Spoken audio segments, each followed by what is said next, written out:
Everyone, ओम नमः शिवाय and welcome back to the channel. I hope कि आप सभी ठीक होंगे और अपना भी ध्यान रख रहे होंगे और आप सभी की तैयारी भी एकदम अच्छे से चल रही होगी। अभी तो नहीं चल रही होगी तैयारी, लेकिन अब धीरे-धीरे तैयारी करना, नेक्स्ट एग्ज़ाम की प्रिपरेशन करना शुरू करेंगे। और यूपीएससी का स्कोर कार्ड के लिए आप सभी ने ईमेल भेज दिया होगा और हो सकता है कि कुछ लोगों का ईमेल आ गया हो। लेकिन अगर आपने देखा हो तो जो 22 जुलाई को इसका ये था कि स्कोर कार्ड आएगा, आप सभी ने ईमेल तुरंत भेज दिया होगा। देखो, ईमेल जाने में किसी की भी प्रॉब्लम नहीं हो रही थी। वो मुश्किल से 5-10 मिनट ले रहा था। उसके अंदर आपको अपना जो था ईमेल आईडी भरनी थी और डेट ऑफ बर्थ भरनी थी। उसके तुरंत बाद ही वो सबमिट हो जा रहा था। लेकिन पूरी जो मेन प्रॉब्लम थी ना, वो थी कि ईमेल पर ही नहीं आ रहा था आपका स्कोर कार्ड। और आप सभी ने देखा होगा, कुछ बच्चे तो ऐसा बोल रहे थे कि हमने भेजा था और तुरंत आ गया था हमारे ईमेल पर। तो मुझे नहीं पता उनकी ईमेल कैसी थी, लेकिन हमारी में तो बहुत टाइम बाद आया था। मेरा जो है 23 को आया था, मतलब 22 को हमने फॉर्म भेजा था ईमेल पर और 23 को आया था। मेरा आया था रात को 1:27 पर। रात को मतलब ऐसा हुआ था कि एक बार मेरी 12 बजे के समथिंग मेरी आँख खुली और मैंने देखा, मैंने सोचा कि एक बार चेक करती हूँ ईमेल पर आया हुआ है, नहीं आया हुआ। तो मैंने देखा, उस टाइम तक भी कुछ नहीं था। उसके बाद मेरी आई थिंक 4 या साढ़े 4 बजे की मेरी आँख खुली थी सुबह के टाइम। तो मैंने सोचा एक बार दोबारा चेक कर लेती हूँ। दोबारा उसको मैंने ईमेल को रिफ्रेश किया, तब वहाँ पर आया हुआ था यूपी पीआरबी की तरफ से। और जितने भी लोग बोल रहे थे कि स्पैम वाले फ़ोल्डर में आएगा, स्पैम वाले फ़ोल्डर में नहीं था, ऊपर ही आ गया था, जो नॉर्मल इनबॉक्स में जो ईमेल आते हैं, ऐसे ऊपर ही आया हुआ था। उसके बाद मैंने ओपन करके देखा, मैंने अपना जो था स्कोर देख लिया, मैंने क्या-क्या चीज़ें रही। मैं अभी आप सभी को बताती हूँ कि मेरा स्कोर क्या था। और क्योंकि जो ये स्कोर आया था, जो ईमेल पर हमारा स्कोर आया था, जो ये स्कोर था, ये नॉर्मलाइज़ेशन के बाद था स्कोर। इसलिए पहले मैं आप सभी को अपना रॉ स्कोर बता दूँगी कि मेरा रॉ स्कोर कितना था, ताकि आप सभी को क्लैरिटी हो कि मेरी शिफ्ट के अंदर कितने नंबर तक बढ़े हैं। मेरी जो शिफ्ट थी वो थी 14 तारीख की, सेकंड शिफ्ट थी, मेरा जो एग्ज़ाम था उसके अंदर था। और ये शिफ्ट थोड़ा मॉडरेट में थी, मतलब ज़्यादा ना ईज़ी थी, ना ज़्यादा डिफ़िकल्ट थी।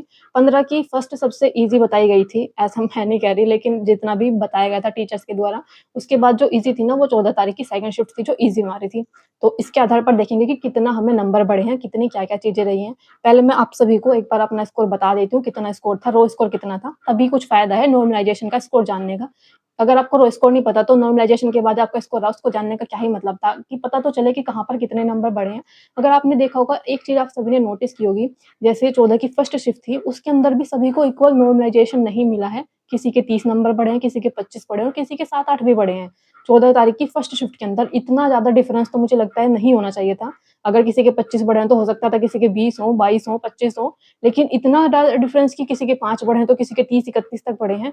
और एक और चीज़ जो मैंने नोटिस की थी, वो थी कि जिनके भी लोगों के 30 से 31 नंबर बढ़े हैं, उनका मोस्टली ऑलरेडी स्कोर बहुत कम था, उनके नंबर बढ़े हैं। मतलब किसी का कमेंट था, शायद उदित भैया के टेलीग्राम पर मैंने देखा था, किसी के तो 116 क्वेश्चन समथिंग ठीक थे और मतलब आई थिंक 290 के करीब या 300 के करीब उनका स्कोर था और उनके 31 नंबर बढ़े थे।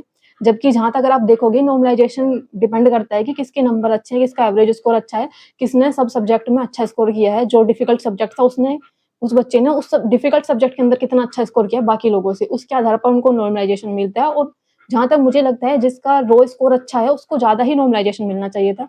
लेकिन यहाँ पर तो मुझे उल्टा ही देखने को मिला। मैंने जितने भी लोगों का अच्छा स्कोर देखा, मतलब जिनको भी अच्छा नॉर्मलाइज़ेशन मिला, जैसे 30 नंबर का, 31 का, ऐसा नॉर्मलाइज़ेशन उन्हीं लोगों को मिला है जिनका ऑलरेडी स्कोर काफ़ी कम था। मतलब 290 या 300 या 320 के आस-पास इनका स्कोर था, उनको ही इतने-इतने नंबर बढ़ाए गए हैं उनके, जिनका ऑलरेडी स्कोर ठीक-ठाक था, 340 या 350 के समथिंग था। उनके मोस्टली ऐसा है, किसी के 10 नंबर, किसी के 12 नंबर, किसी के 7 नंबर और किसी को उतना भी नहीं बढ़ा। तो मोस्टली तो वैसे लोगों के बढ़े ही हैं, कुछ लोगों के हो सकता है 1-2 नंबर, 4-5 नंबर कम भी हुए हों। फिलहाल बात करते हैं, मैं आप सभी को बता देती हूँ मेरा स्कोर क्या रहा, क्या-क्या चीज़ें रही। पहले रो स्कोर की बात करते हैं। ये रही पूरी मेरी बुकलेट, बुलंदशहर में आर्या कन्या इंटर कॉलेज में मेरा सेंटर था। और ये रही मेरी ओएमआर। अभी ओएमआर में से आप सभी को बता देती हूँ पहले कितना किस सब्जेक्ट में स्कोर था। सबसे पहला पार्ट जो था हिंदी का था और हिंदी के अंदर मेरे 37 क्वेश्चन ठीक थे, 14 तारीख की सेकंड शिफ्ट के अंदर। और उसके बाद जीके जीएस की बात करूँ तो इसमें 27 क्वेश्चन ठीक थे। और उसके बाद मैथ की बात करूँ तो मैथ में 36 थे और रीजनिंग में मेरे 35 क्वेश्चन ठीक थे। इस तरह से टोटल मिलाकर 135 क्वेश्चन ठीक थे। उसके बाद जो है फाइनल की मतलब डीवी के लिए जो कट ऑफ आई थी, वो कट ऑफ आई थी और उस कट ऑफ के साथ ना आपकी जो है फाइनल आंसर की भी आती है, अगर किसी ने देखी हो तो, क्योंकि मोस्टली बच्चे इग्नोर कर देते हैं, कुछ लोग देख भी लेते हैं। तो क्योंकि मेरा नहीं हुआ था, फिर भी मैंने सोचा एक बार फाइनल जो आंसर की आई है उसको देख लेती हूँ। मैंने दोबारा चेक की थी, एक क्वेश्चन मेरा बढ़ा था, जो कि था जीएस के अंदर था, एक अनुसूची वाला क्वेश्चन, अगर किसी को याद हो तो। कुछ अनुसूची थी, उसमें 2 ऑप्शन माने गए थे, तो वो वाला क्वेश्चन मेरा इंक्रीज़ हुआ था, उसमें मैंने जो ऑप्शन लगा रखा था वो भी उनमें से एक था। तो इस तरह से टोटल मिलाकर मेरे जीएस के अंदर हो गए थे 28 और टोटल ओवरऑल मिलाकर बात करूँ तो मेरे हो गए थे 136 क्वेश्चन ठीक हुए थे और 24 क्वेश्चन गलत हुए थे 14 तारीख की सेकंड शिफ्ट में। 136 क्वेश्चन ठीक हैं, इस तरह से 2.5 से मल्टीप्लाई करके जो मेरा रो स्कोर बना था 340 रो स्कोर बना था मेरा इसके अंदर 14 तारीख की सेकंड शिफ्ट के अंदर। और इसके बाद नॉर्मलाइजेशन के बाद क्या स्कोर था वो बता देती हूँ मैं आप सभी को। तो मेरा जो स्कोर कार्ड था ये आया था 23 तारीख को 1:27 पर, मतलब रात को ये स्कोर कार्ड भेज रहे हैं लोगों के, पता नहीं क्या ही समझ कर भेज रहे हैं कि रात को बच्चे उठेंगे, कौन ही देखता है रात को उठकर। लेकिन पर चलो फिर भी ठीक है, देर आए दुरुस्त आए, कम से कम आया तो सही। मुझे तो पहले लग ही नहीं रहा था कि शायद अब आएगा, क्योंकि मुझे लगा इतना टाइम हो चुका है, 10-12 घंटे से भी ज़्यादा हो चुके थे कि अब तो क्या ही आएगा। लेकिन फाइनली आ गया था। चलो इसको देखते हैं। मेरा जो स्कोर था ईडब्ल्यूएस कैटेगरी से मेरा फॉर्म था और मेरा जो नॉर्मलाइजेशन के बाद स्कोर था ये था 347.88222। तो ये था मेरा पूरा नॉर्मलाइजेशन के बाद स्कोर, यानी कि रो स्कोर था मेरा 340 और नॉर्मलाइजेशन के बाद जो स्कोर बनाया वो 347 है, यानी कि लगभग 7 नंबर बढ़े हैं। पॉइंट वाले को मैं ऐड नहीं कर रही इतना, लेकिन लगभग हाँ 7-8 नंबर आप मान सकते हो, ये नंबर मेरे बढ़े हैं।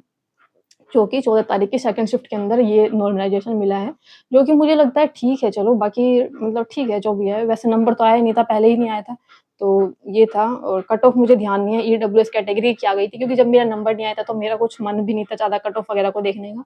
आई थिंक 141 क्वेश्चन के समथिंग गई थी, मेरा स्कोर ये था, तो नहीं हुआ था। डीवी के लिए भी नाम नहीं आया था मेरा। तो अभी मैं एक कमेंट का रिप्लाई करना चाहूँगी। कल मैंने एक वीडियो बनाई थी जिसमें स्कोर कार्ड के बारे में बता रही थी कि मैं मेरा इतना रो स्कोर था।